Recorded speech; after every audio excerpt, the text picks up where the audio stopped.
Hey, what's going on, guys? What's going on? I hope you guys are having a wonderful day. Welcome to drboycetv.com, the home for intelligent Black people. My name is Dr. Boyce Watkins. I'm a finance professor, and I like to talk about issues that relate to economics, particularly economics that will benefit our Black community. And also, if you're not Black, that's okay too. We don't hate you. We don't hate anybody. We just love ourselves, and I hope that's okay. All right, so with that being said, there was a crazy situation that happened with the United CEO who unfortunately lost his life, and it was due to a guy named Luigi Mangione. And let me tell you, it was crazy. The man, Brian Thompson was the name of the CEO that was killed, and Luigi is the suspect. And I think that they have the right guy because he's already written documents and manifestos to talk about why he did it. And and let me just tell you, you want to talk about a conversation starter unlike any other that I've ever seen. Luigi really started a conversation about the healthcare in this country. It was very unfortunate that someone had to lose their life. But when you really look at it, it's really one of these things where you have to measure how many lives have been lost due to our commitment to greed and excessive capitalism within the healthcare system, right? It's as unfortunate as it was for the CEO of United Healthcare to lose his life. I personally know people who've lost their lives due to poor healthcare strategy. And so here's the deal. So first of all, I want to say hello to everybody. Jermaine Trusty, I see you. And Sharif Smith and Ricardo Moore and Roy Jones, good to see you. And welcome, everybody. As you come in, please hit that thumbs up button. Also, don't forget that this podcast is on Spotify. If you look up my name, Boyce Watkins, you can find our podcast, Dr. Boyce Daily Stock Market, where I break down the stock market and financial opportunities for you. And then also I do the Dr. Boyce Breakdown, where I just break down any and everything that's happening in our community that matters to us. Now, give me a yes or no. Let me ask a basic question. How many of you feel that the healthcare system needs to be dealt with? Give me a yes if you feel that the American healthcare system is pretty bad, or describe it in one word. You describe it in one word. And I'm gonna kind of look at the way you guys see it, because I personally think that the American healthcare industry is just a mess. A lot of people, as we talked about financial stuff, a lot of people go broke because of the healthcare system. They go broke because they can't afford to get sick. They go broke because these companies are very greedy. They go broke because these companies, unfortunately, sometimes they appear to put the dollar bill ahead of human life. And Luigi Mangione, oddly enough, is as much whether people like it or not, he's become a hero for some people. And now I'm going to let you decide if you see him as a hero or a villain.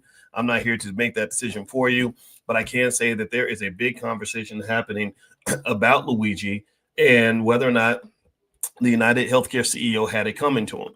I'm not saying that he did. I would never say that about anybody. But Lord, I mean, I'm telling you, this guy is getting a lot of support. And so, in fact, people are starting to make merch, like T-shirts that say like "Free Luigi" and stuff like that, little coffee mugs and all that. So he's getting a lot of love from a lot of people that are saying, "Hey, man, look, these people, they're some gangsters. They've been stealing from people. They've been getting people killed." Thousands of people, millions of people. A big chunk of Americans are going to die from cancer. A lot of you have people in your family that have died from cancer.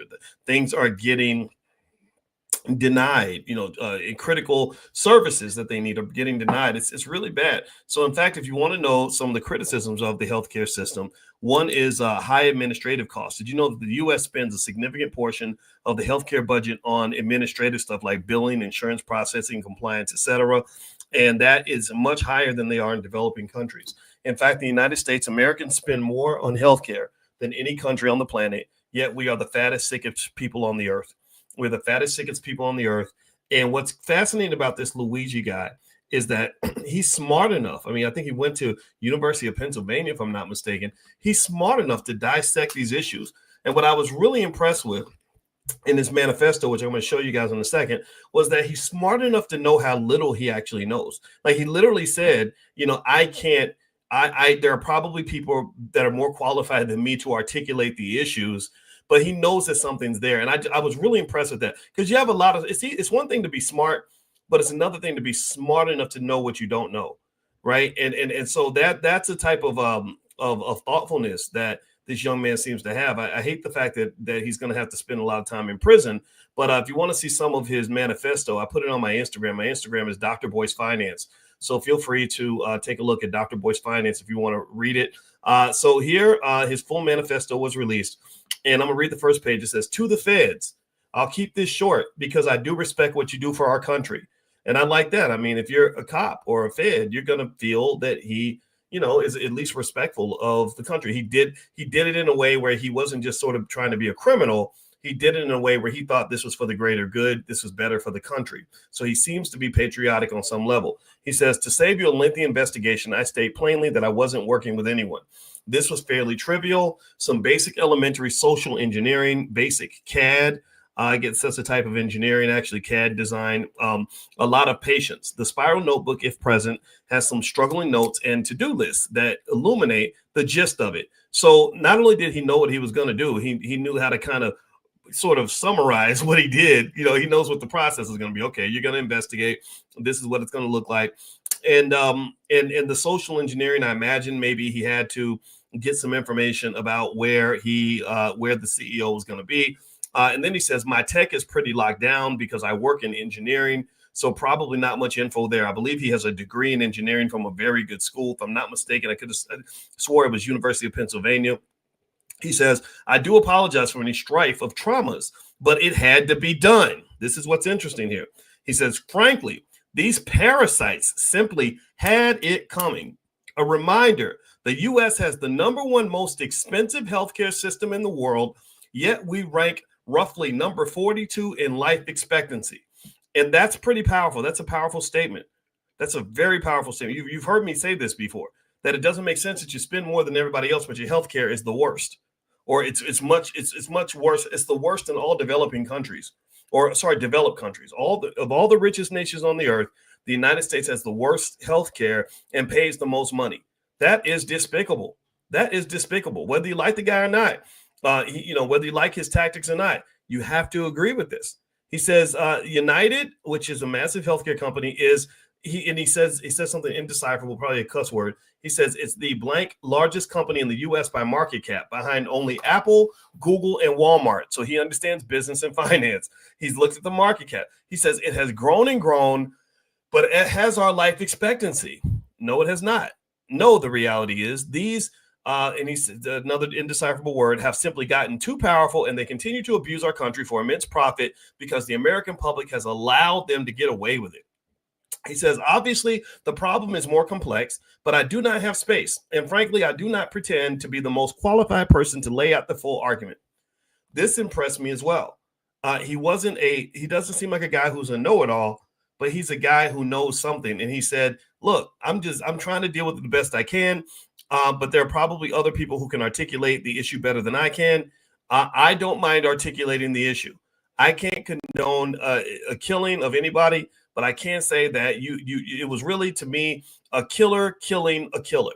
It was a killer killing a killer, because I want y'all to really think about how many people in this country have lost their lives because there was some life-saving treatment that would have kept them alive, but the insurance company said they're not going to pay for it, right? How many people have lost their lives because drugs were being prescribed that they didn't actually need? Did y'all know that that 25%, there was a book, I forgot the name of the book, but the studies show that about 25% of the medications that are prescribed to you are not necessary. Did y'all know that? 25% of them. So basically, even the medical schools are producing drug dealers. They're not producing healers. They're producing drug dealers. That's what the doctors have become. It's very unfortunate. I respect doctors a lot, but y'all need to stop prescribing a drug for everything. Stop giving everybody a pill for things that are easily preventable. He says here, "But many have illuminated the corruption and greed, e.g. Rosenthal and more," I got to look that up, "decades ago, and the problem simply remain. It is not an issue of awareness at this point." So he's saying that people already know what's going on. You already know you have an issue with the healthcare system. Like, give me a yes if you noticed this. Give me a yes if you've seen this. Give me a yes if you agree. He says it is not an issue of awareness, but clearly power games at play. And what he's basically saying is that money is driving all this, right? We talk about money every single day. We get up every morning. If you want to join us for morning millionaire training camp or economic elevation, just text the word morning to the number 87948. And if you text 879, text the word morning to the phone number 87948, I will send you an invitation in the morning. And one thing you'll notice if you've been coming to class, and we've done hundreds of these classes already, we do it 7 days a week, is that you will find that money and capitalism is at the root of almost everything good in America, and it's at the root of almost everything bad in America.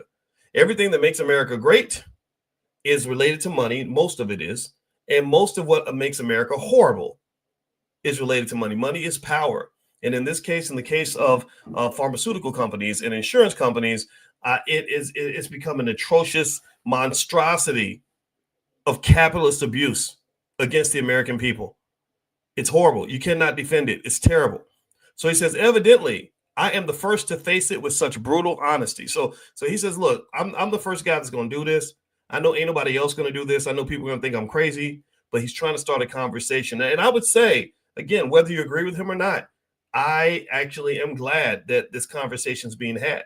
I don't know if I feel comfortable celebrating a person's death. I don't feel comfortable with that, but it is easy to turn around and say, look at how many people these healthcare companies are taking out.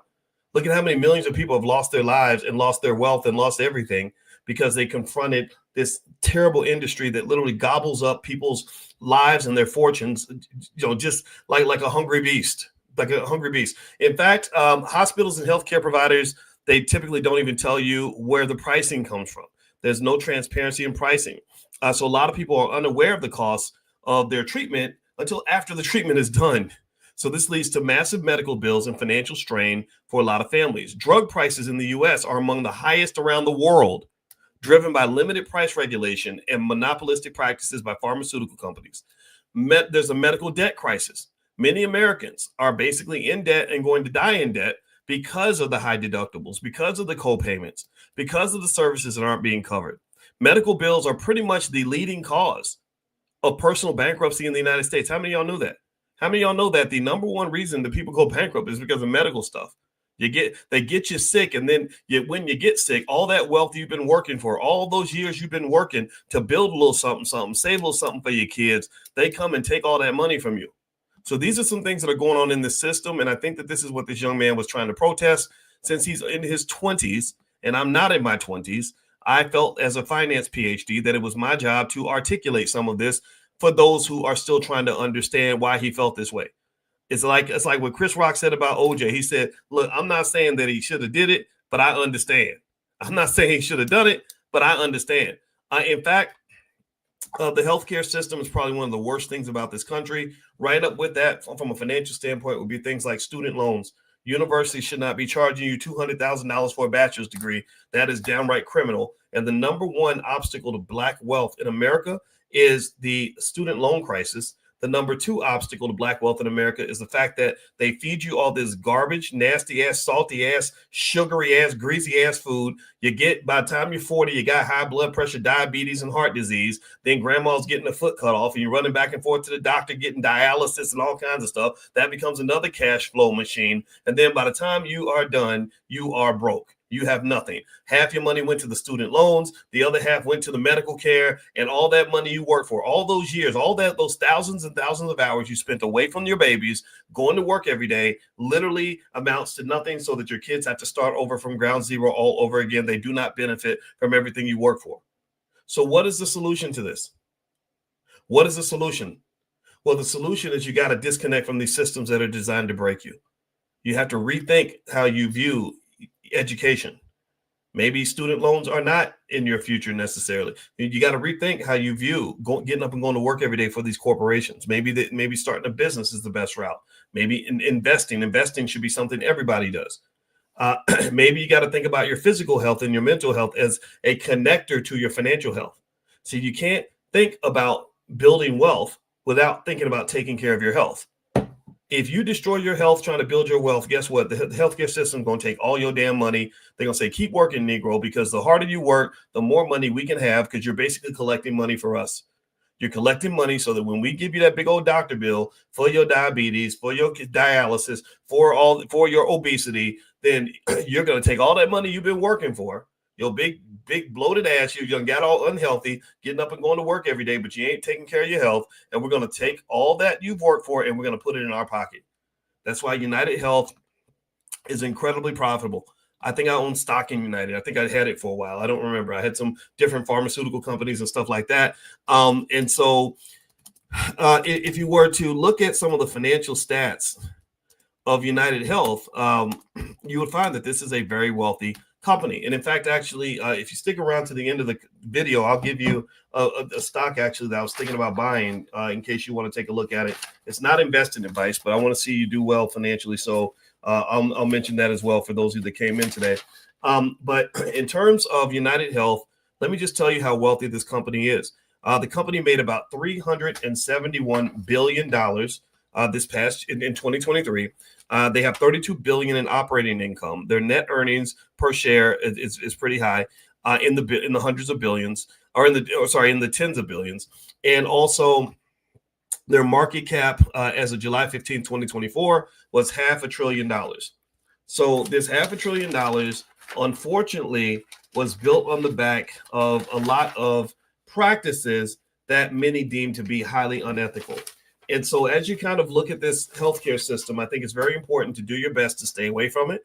I do my best to stay away from drugs. I do my best to stay away from doctors. That's why you see me getting up at 5 a.m. and going to the gym, right? And that's part of my wealth strategy is saying, okay, let me see if I can take care of my body so that I don't end up having these unnecessary medical issues that end up draining the bank account.